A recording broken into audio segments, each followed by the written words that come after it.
I think you'd be shocked how many of the worries and anxieties you have are actually based on money.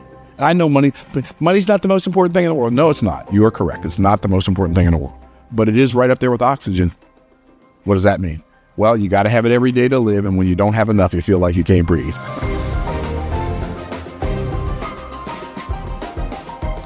Can I ask you a question? Do you know the state of your financial estate? And when I ask that question, you may be thinking, I don't have enough money to have an estate. Everybody has a financial estate. It doesn't matter whether you're rich, poor, or middle class. You could be living in the biggest mansion in Tampa, Florida, or you could be living under a bridge. Everybody has a financial estate. Do you know the state of your financial estate? So you say, man, what is an estate? Well, there are two definitions when I Googled it that it came up with. We're going to go with the second one, but I'm going to tell you what both of them are. So an estate, an extensive area of land in the country, usually with a large house owned by one person, family, or organization. We're not going to use that one. That's not the one that's not the estate I'm talking about. This is the one I'm talking about. All the money and property owned by a particular person, especially at death. All of the property and money owned by a particular person. That's the one I want to talk about. So what is the state of your financial estate? So I wrote this book back in 2006. It's called From the Trash Man to the Cash Man, How Anyone Can Get Rich Starting from Anywhere. This book has impacted thousands upon thousands of lives. Okay. So in that book, I taught a concept called How Strong is Your Financial House? So that concept is the concept I want to share with you today. So when I say everybody has a financial estate, this is what I mean. By financial estate, I mean your perception of money and all things having to do with money. So what is the state of your financial estate? This is the state.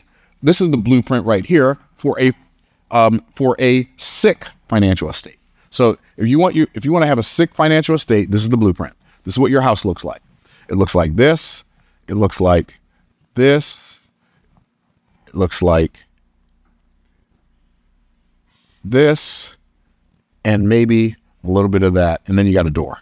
Okay, these are windows. So, say, what do you mean this is the state of my financial estate? So, your financial estate this is your income window. So, you make money. Where do you make money from? Well, probably if you're like most people, this is you, right? You make money from your what? Job. So you are the only thing producing income for your family, for your financial estate. You are the only thing. Or if you're married, maybe you and your spouse both. Okay, so you and Mrs. You. Okay, y'all both have a job and your money comes in here. Now, if your financial estate is sick, this is your income window. This is your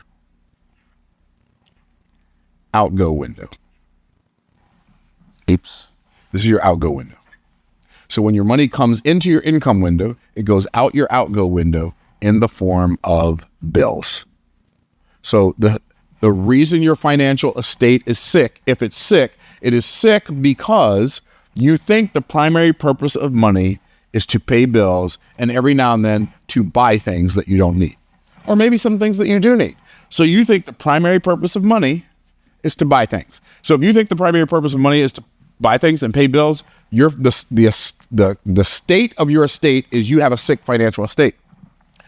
And most people who live like this struggle financially their whole lives. Why? Because they spend every dime out of every dollar out of every 10, every 10 out of every 100, every 100 out of every 1,000 goes to either paying bills or buying stuff. This is not sustainable long term. This is the state of your financial estate where if this is how you do money, when you die, your family is going to have to take up a crowdfunding campaign to have a funeral, like either to cremate you or to bury you. And I don't want to be morbid, but that's the reality. The reason people end up having to do that is because they did not manage their money well. And you're not going to ever manage your money well. You won't ever do the right thing with your money if your perception, if what you think about money,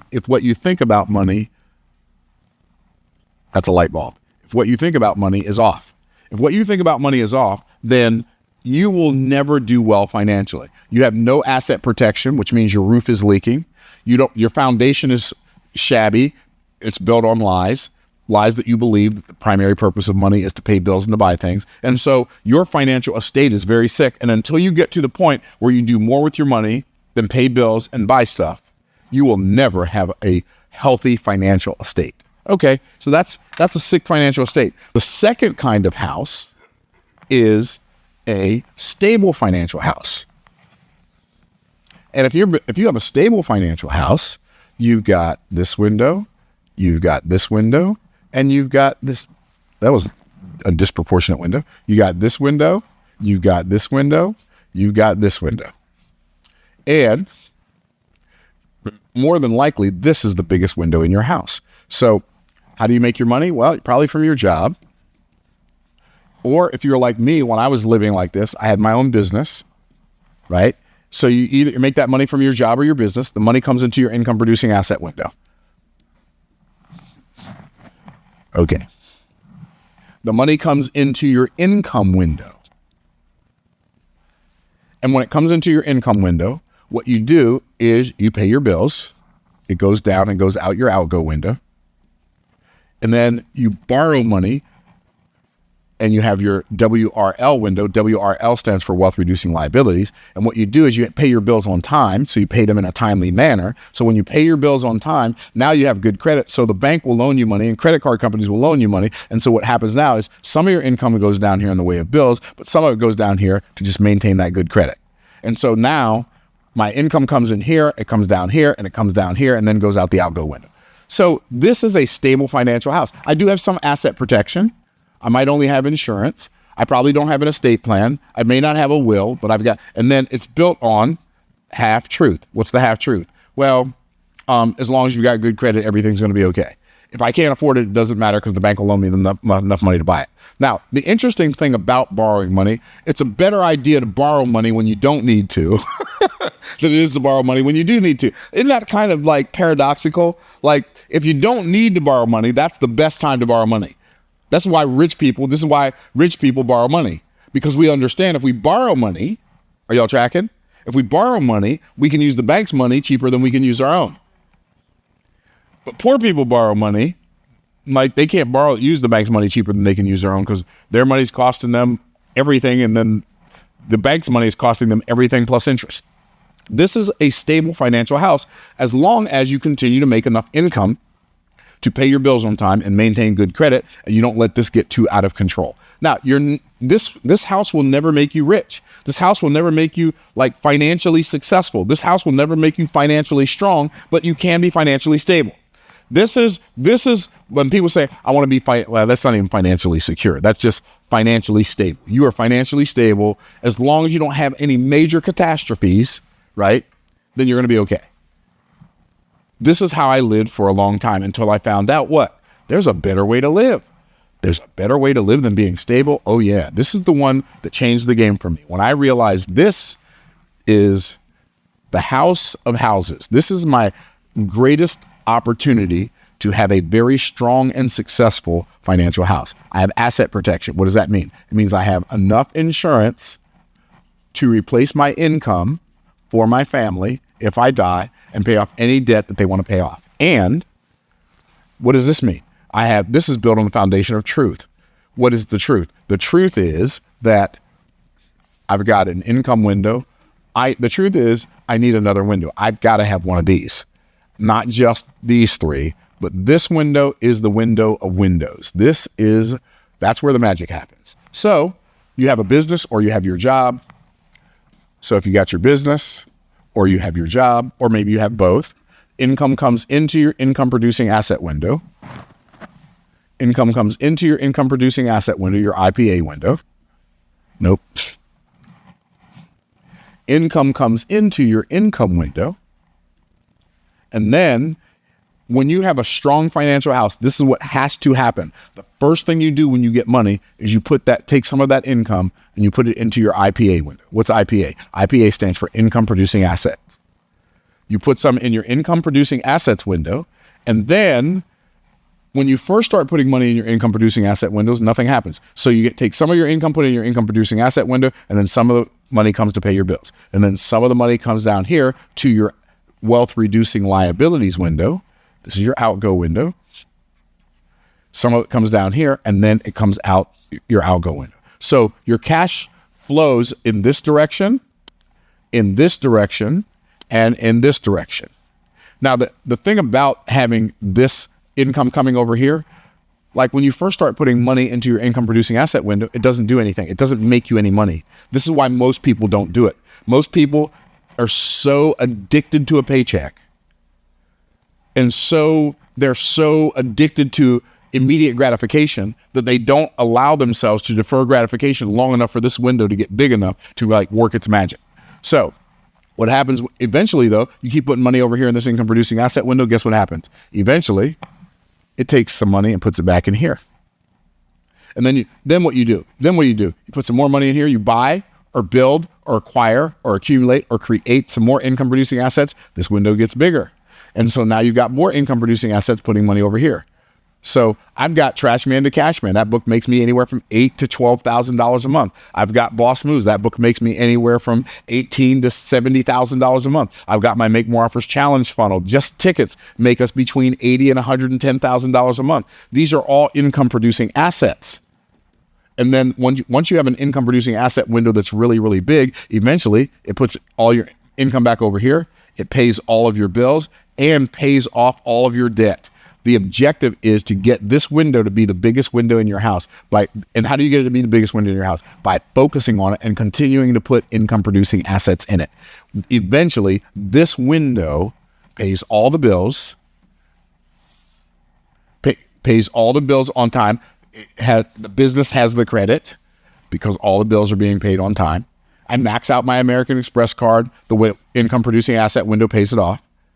And then what happens is eventually this window can get big enough to sustain not only you, but you and your legacy. That's the objective. The objective is not making a bunch of money just so I can have a nice car and just so I can live in a nice house in a nice neighborhood. There's nothing wrong with nice cars. I've got nice cars. There's nothing wrong with a nice house. I have nice houses. There's nothing wrong with having nice things and jewelry and art and all that. All that stuff is fine. But that's not the primary objective. The primary objective is to have a income producing asset window that is so big that if your family has to worry about something ever again, money ain't it. Up here, this might look like some insurance, and it'll look like wills, it'll look like an estate plan.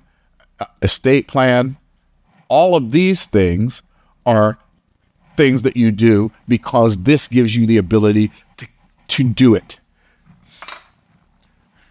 I'm telling you, when you live like this, you have a strong, successful financial house. You don't just have a stable financial house where you're paying the bills and maintaining good credit. You don't have a sick financial house where all you're doing is paying bills and buying stuff, but you have a very strong and successful and sustainable financial house that can, if you do this right, this can sustain your family for generations.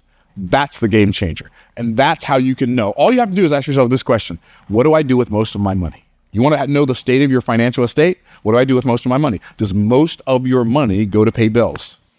Or does most of your money go to pay off debt that you used to buy things that you didn't need, didn't really want, and couldn't afford, so you can impress people you don't know who don't even care about you? Or does most of your money go into some kind of asset that can produce more money? Because when it does that, then and only then will you have a strong, successful, sustainable financial house. And in order to do that, it must be built on the foundation of truth, not all of the misrepresented lies that we've been taught to believe all our lives about money. I hope this video helps you. If it shifts your focus like it shifted mine, because when I discovered this in 1999, the trajectory of my financial life went like this. And now I've got way more assets than liabilities. I've got way more assets than bills. I've got way more assets than any, money is just money. And I don't mean that, I'm not wasteful. That's not what I'm talking about. I don't have to worry about, I don't have to go to the restaurant and read the menu from right to left. Oh, that's a good price. Oh, chicken again. I don't have to read menus like that. And my desire is for you to get to the place where you don't have to read menus like that. And somebody asked me once when I talked about the fact that I bought something, I don't know, maybe it was when I bought my Sprinter van. Somebody said, well, what did your wife think about buying a Sprinter van? Or what did she have to say about it? I said, she didn't have anything to say about it. Not because I don't respect my wife. I respect my wife immensely, but because my wife and I are both adults and we don't ask for permission. And I said, if my wife wants to buy a house on her way home, she can show it to me at closing or after closing.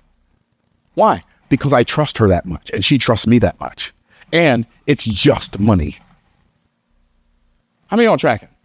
By the way, I think you'd be shocked how many of the worries and anxieties you have are actually based on money. And I know money, but money's not the most important thing in the world. No, it's not. You are correct. It's not the most important thing in the world, but it is right up there with oxygen. What does that mean? Well, you got to have it every day to live. And when you don't have enough, you feel like you can't breathe. All right. I'm done with my puns. I wanted to be a stand-up comedian and that didn't work. So here I am. All right. Hope this video helps you. Hope it blesses you. Really get this etched into your cerebral cortex. Heard somebody say that one time. I think it's part of your brain. Get it etched into your cerebral cortex and let it change your life like it changed mine. And we'll look forward to seeing you in the next video. Stay blessed by the best and we'll see you soon. Bye for now.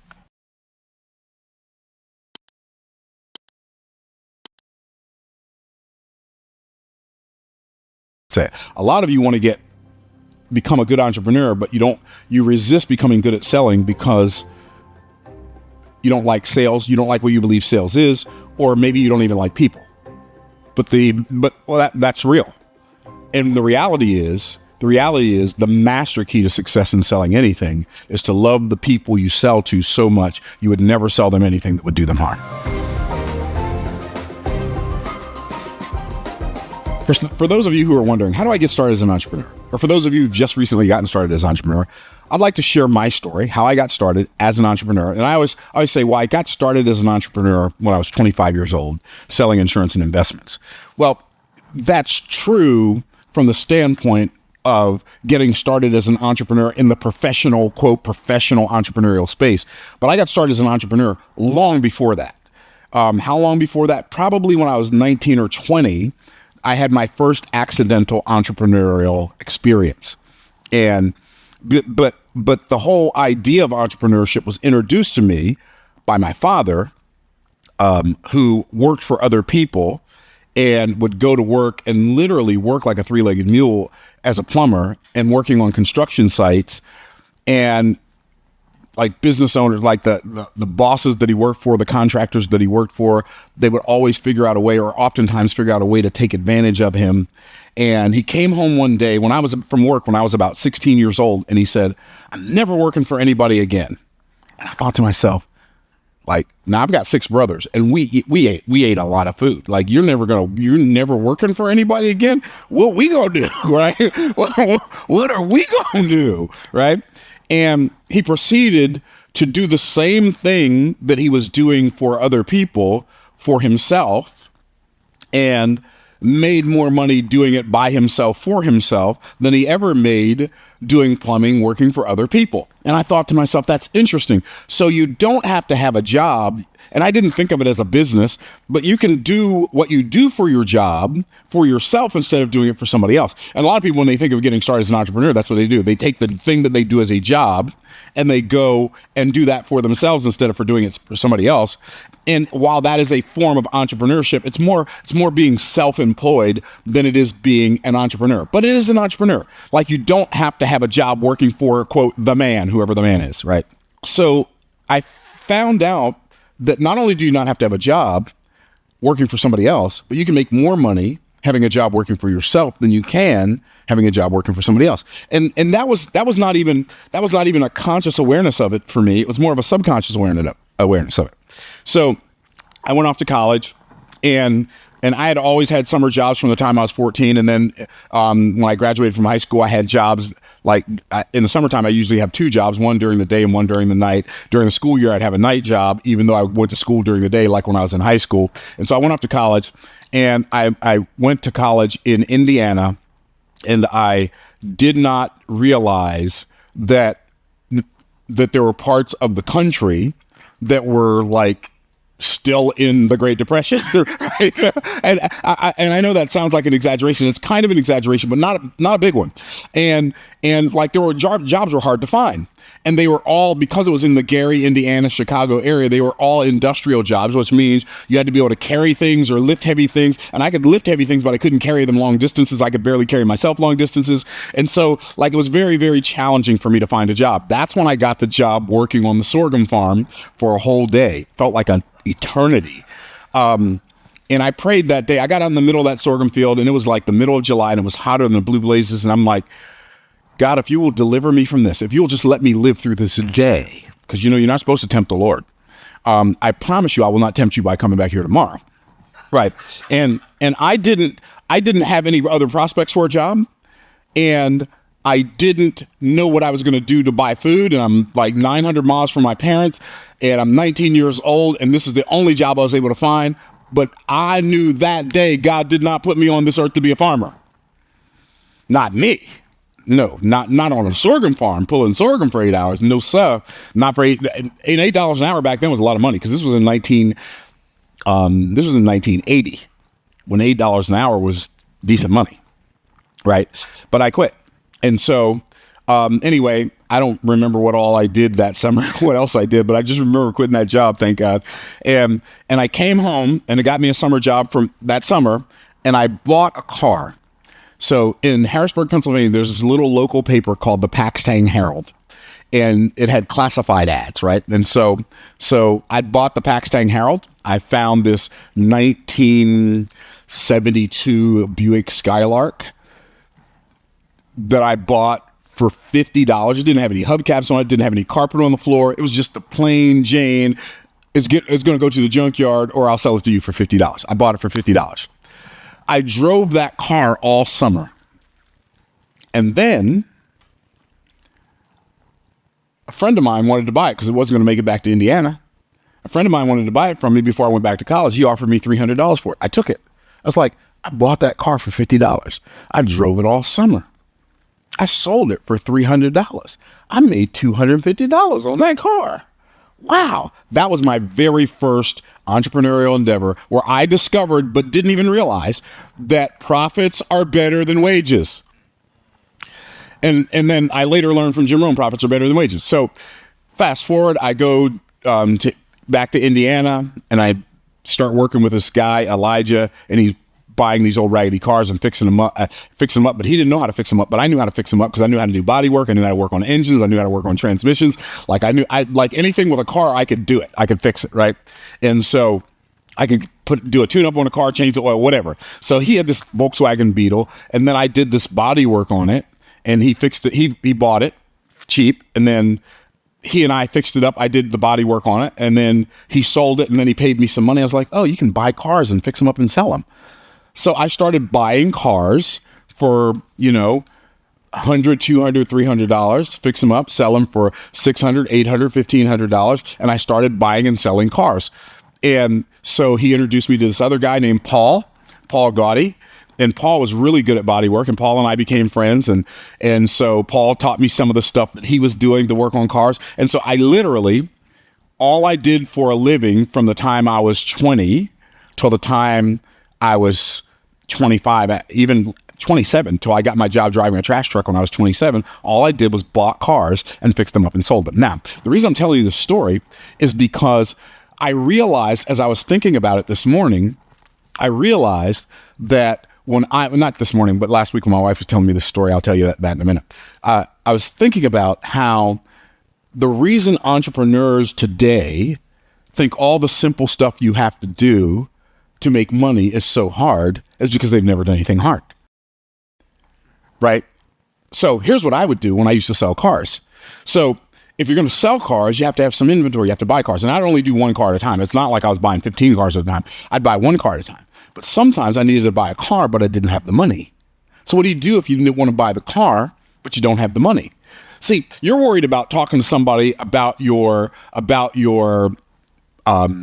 social media ads agency, and you're worried they're going to say no. You're concerned, well, if I write this book, what if nobody buys it? Like, I didn't have any money.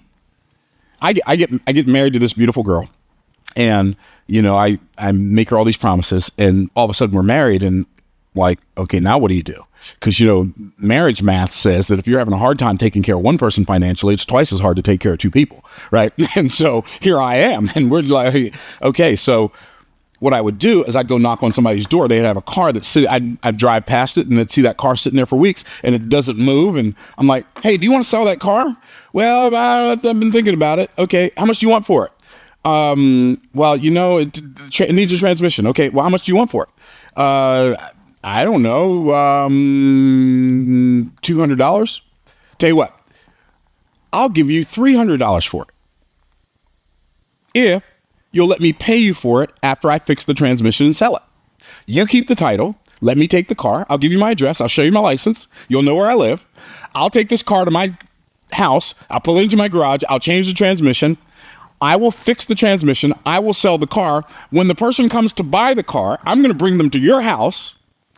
You're going to sign the title over to them. I'm going to give you the money. You're going to sign the title over to them. They're going to give me the money before I get here. I'm going to give you the money that you want for the car. And then the car won't be here junking up your driveway anymore. I'll make some money. You'll make some money, and somebody else will have a car. Now, that's way harder than selling somebody on your social media advertising. I did that dozens and dozens and dozens of times, right? I'd go to the auto parts store if I didn't have any money. I'm like, I buy stuff from you all the time. If you'll let me get these parts that I need to fix this car, when I sell it, I'll come pay you. And see, you think, like, y'all watch me and you think, oh, Myron just, he just sweats money. No, he doesn't. No. Like, you cut him, he bleeds money. No, Myron had to figure this thing out just like everybody else. And so my wife was, she takes boxing lessons, so do not mess with her. She's very dangerous. If you ever see me come in here and I got makeup on my eye, you'll know what happened. No, I'm just kidding. Okay, so my wife takes boxing lessons, and her boxing instructor said, so what does your husband do? And she told him he's a speaker, or he's an author, whatever she said. He's a speaker, I think is what she said. He said, do you have a picture of him? Yeah. She shows you a picture of him. He goes, what? That's your husband? That's your husband? Oh my goodness. And so he starts figuring out. He said, and my wife says to him, do you know what my husband used to do when we first got married? He used to buy old raggedy cars and fix them up and sell them. I thought to myself, I did used to buy old raggedy cars. Now, the hard part wasn't buying the car. The hard part sometimes was fixing the car. The hard part most of the time was selling the car. Now, and this is how I did it. This was like before I ever thought about selling insurance or thought about selling investments. I would get this car. I would figure out how much time it was going to take me to get it to where I needed to be. If I thought I was going to have the car ready on Saturday, I would make sure that it came out in the classified section of the paper in Gary, Indiana, where me and my wife first lived when I first got married. I'd make sure it came out in the paper on Saturday morning. And when I put the price in the paper, I would always put it in the paper. Like if I wanted to sell the car for $700, I would say, whatever the car was, 1974 Volkswagen Super Beetle, $769.73. And people would call. Ring, back when phones used to be tethered to the wall, right? And I'd answer the phone, yeah, I'm calling about the car you have for sale. Yep, I still have it. Well, if you want to come look at it, you better come look at it now because I got 3 other people on the way. And I did have 3 other people on the way. So, because people would call about the car. So they say, let me ask you a question. What's up with the 73 cents? I said, you called, didn't you? That's what's up with the 73 cents, right? It created curiosity. And so, but sometimes because the car was coming out in the paper and I already got the engine fixed and I already got the transmission fixed, but I hadn't painted it yet. So sometimes I would be out in my garage like all night long, preparing, masking off, sanding, doing the last finishing sanding, and spray painting a car in Gary, Indiana, where like the wind chill factor sometimes is 80 below zero, with kerosene heaters heating up the garage. So I got kerosene heater fumes and paint fumes in my garage. I'm painting this car because somebody's coming to look at it the next day. and by the way, when you paint cars in the wintertime and all you have is kerosene heaters, you have a lot of runs, okay, and a lot of sags.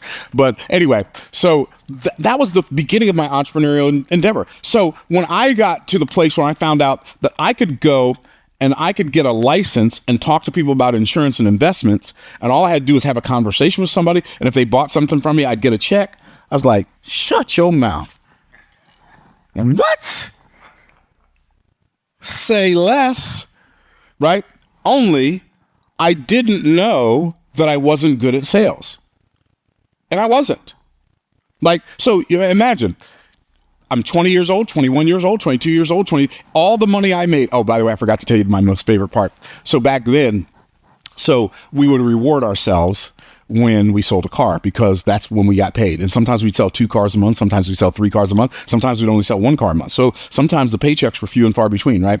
And so when we'd sell a car, we'd always celebrate. We'd go shopping. And so we'd go to either AmVets, Salvation Army, or Goodwill and buy like a new outfit, like a suit or a suit and tie, or my wife would get a dress. Like literally, we would go shopping at AmVets, Salvation Army, and Goodwill. That was how we treated ourselves when we sold a car. So then one of my former college professors says to me, hey, Myron, do you want to make some money? Do you want to make some money? Is Santa Claus a big fat phony?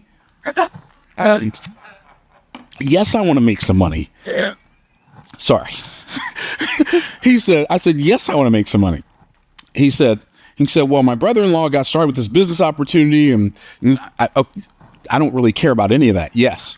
So, but his brother-in-law lived in Texas and I was in Indiana. He said, well, let's look it up in the phone book. I'm not exaggerating. We look up this company, A.L. Williams, which later became Empire America, in the phone book. The closest office was in Lowell, Indiana. I called this guy named Bill Travis, answers the phone. Hello, this is Bill Travis. This is blah, blah, blah, blah, blah, blah, blah, blah, blah office. Hey, yeah, this is Myron Golden. I heard you guys are hiring. Yes, we are. Okay. Could I come in for an interview? Sure. Now, I don't know why I asked this question. It's such a weird question to ask, but I just gotten married and my wife didn't have a license at that time. And I said, can I bring my wife with me? They said, sure. I'm like, okay, cool. So we drive down to this A.L. Williams office in Lowell, Indiana. And Bill Travis shows us this video. And I don't remember what the whole video was about, but I remember this part of the video. There was a guy who saw the presentation of A.L. Williams, and then he fell asleep on his couch, and he dreamed he was making $10,000 a month. Now, you got to understand, the words $10,000 a month, 5 words I had never heard in a sentence in my life. Right?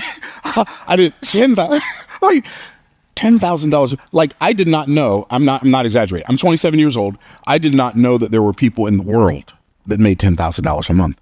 $10,000 a month was not something I could fathom. I did not even make $10,000 a year in 1985 when I was first married. $10,000 a month? I'm like, what does that even mean? But as God would ordain in his sovereignty, Bill Travis, this soft-spoken, kind, white-bearded, elderly gentleman, to me, he's probably 45, but back then, to me, he looked old, right? And he was making $10,000 a month. And he had plaques on his wall to prove it. I'm thinking to myself, if this joker making $10,000 a month, I know I'm fixing to get rich. Right? And so I signed up for the company. You had to pay $50-something for an application, and then you had to study for your insurance test. And I did all of that stuff. And then finally, I signed up in October of 1985. I passed my insurance test in December of that same year or January of the next year. And I did a bunch of presentations. And nobody bought anything until I did not make a single. I mean, I did dozens and dozens and dozens of presentations, prospected hundreds of people. And everybody said no. And I know what you're thinking. Probably, I don't know, this is what I'd be thinking. Well, why didn't you quit? Right? Anybody thinking that? Well, why did you keep going if everybody said no? Well, this was the only arena I had ever seen anybody talk about $10,000 a month. Bill Travis is the only person I had ever met who was making $10,000 a month. Like, I didn't know actors made $10,000 a month. I didn't know athletes made $10,000 a month. Like, I was like, I grew up poor. $10,000 a month was not a concept that made any sense to me at all, right? So my mind was, there's no place else I can go. There's nothing else I'm going to do where I even have a chance. I don't want to guarantee that I'm going to make $10,000 a month. I just want a chance. And if you give me a chance, I'll figure out how to make it work. And so I'm going to hang in there. And guess what? We're talking about October, November, December, January. November, December, January, 1985. January, February, March, January through December, 1986. January, February, March, 1987. No. April of 1987, finally somebody said yes. I said, what'd you say? She said yes. And I remember I sold my very first insurance policy. And I remember the check. I remember what it looked like. It was because it was like a life-changing moment for me. It was $125.66. This is 18 months in the making. And I showed this check to my wife and I said, baby, we are going to be rich. Now that probably doesn't make sense to anybody else, but it made perfect sense to me. I knew when I saw that check, this works. And within a couple of months, I was top salesperson in our office. Those were the beginnings of my entrepreneurial endeavors. By the way, I never got to $10,000 a month in that company. I got to $3,000, $4,000 a month. And most of that was because of my own sales. It wasn't because I built a team, because I did recruit people, but the people that I recruited who could sell didn't never pass the test. And the people that I recruited who passed the test couldn't sell. Okay, and so I got some people resonating with me up in here, right? And so, but I didn't lose hope because I learned some of the most valuable entrepreneurial lessons during that time that I've ever learned in my life. I believe the most valuable lesson that I learned during that time was I learned how to stop working for money. It is very, very hard to get rich if you're working for money. Now you say, Myron, what do you mean you learned how to stop working for money? See, if you're so addicted to a paycheck that if you don't get paid, you stop doing the work, you circumvent the process of becoming the person who can do the thing. And so you never develop the skill that will build that long-term wealth. My first 18 months in A.L. Williams where I made no money is where I developed the grit to become the person who could do the thing that gave me the ability to stay here where I am right now. It wasn't that I made so much money in A.L. Williams. I didn't. Then I went on to a different network marketing company. It sold something else. And then another one sold nutritional supplements. And those companies, the most I ever made in network marketing back in those days, in my early days, was like $7,000 a month. But I noticed a trend for me that I didn't like. It's like, I believe that network marketing can be a viable business opportunity, but the biggest problem with network marketing companies from my perspective is network marketing company owners generally are past distributors and they're not good business people.